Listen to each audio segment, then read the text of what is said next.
ایک کلاس میں اسکول کے ایک نئے ٹیچر داخل ہوتے ہیں۔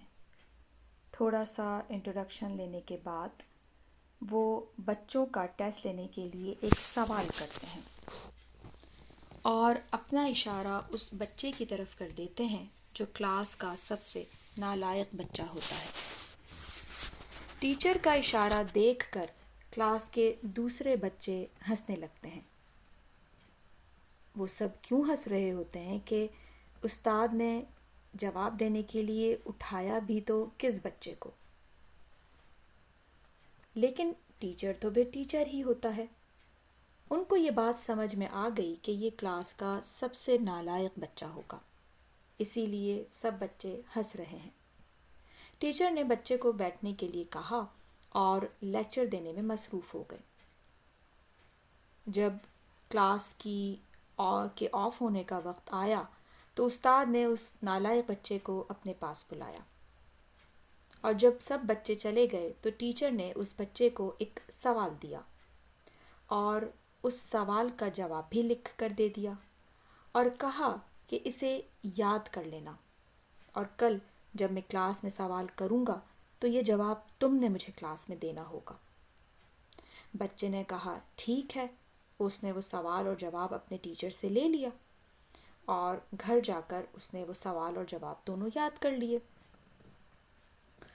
دوسرے دن جب ٹیچر کلاس میں داخل ہوئے تو انہوں نے بچوں سے تھوڑی سی بات چیت کرنے کے بعد وہی سوال جو کل نالائق بچے کو لکھ کر دیا تھا وہی سوال کیا، اور وہ سوال سب سے پوچھا کلاس میں۔ سوال تھوڑا ڈیفیکلٹ تھا تو سب بچے خاموش ہو گئے، لیکن وہی نالائق بچہ جس کو استاد نے سوال یاد کرنے کو کہا تھا اس نے اپنا ہاتھ بلند کیا کہ میں اس کا جواب دیتا ہوں۔ سب بچے جو کل ہنس رہے تھے حیرانگی سے اس کی طرف دیکھنے لگے۔ ٹیچر نے اس بچے سے کہا ہاں جواب دو۔ بچے نے فر اس سوال کا جواب سنا دیا کیونکہ اسے تو جواب معلوم تھا۔ ٹیچر نے شاباش دی اور اسے بیٹھنے کا کہا۔ اب یہ جو سارا عمل ہوا وہ ساری کلاس کے سامنے سب بچوں کے سامنے ہوا۔ جو بچے کل اس بچے کی نالائقی پر ہنس رہے تھے آج وہ سب حیران اور پریشان تھے۔ ٹیچر روزانہ اس بچے کے ساتھ یہی عمل دہراتے رہے، اور پھر آخر وہ دن بھی آ گیا جب نالائق بچہ اپنی کلاس کا سب سے لائق اور پراعتماد بچہ بن چکا تھا۔ یہاں پر پیرنٹس اور ٹیچرز دونوں کے لیے بہت ہی اہم پوائنٹس ہیں۔ سب سے پہلی بات کہ بچوں کی نفسیات سمجھ کر اگر ان کو ٹریٹ کیا جائے تو ہر بچہ اس معاشرے کا قابل فرد بن سکتا ہے۔ دوسری بات کہ اگر گھر میں 3 بچے ہیں تو ہر بچے کا ذہن اور ہر بچے کا کیلیبر الگ ہوتا ہے۔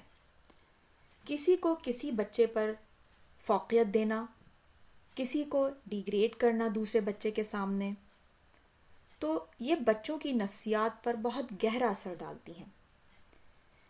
کہ اگر ایک بچوں میں بہت انٹیلیجنٹ ہے اور دوسرا اتنا انٹیلیجنٹ نہیں ہے، لیکن بار بار اس کو اس بات پر باور کرانا کہ نہیں تم تو اتنے اچھے نہیں ہو پڑھائی میں، تمہارا بھائی اچھا ہے، تمہاری بہن اچھی ہے، تمہاری بہن یا بھائی کے گریڈز بہت اچھے آتے ہیں، تمہارا تو دل ہی نہیں لگتا پڑھائی میں۔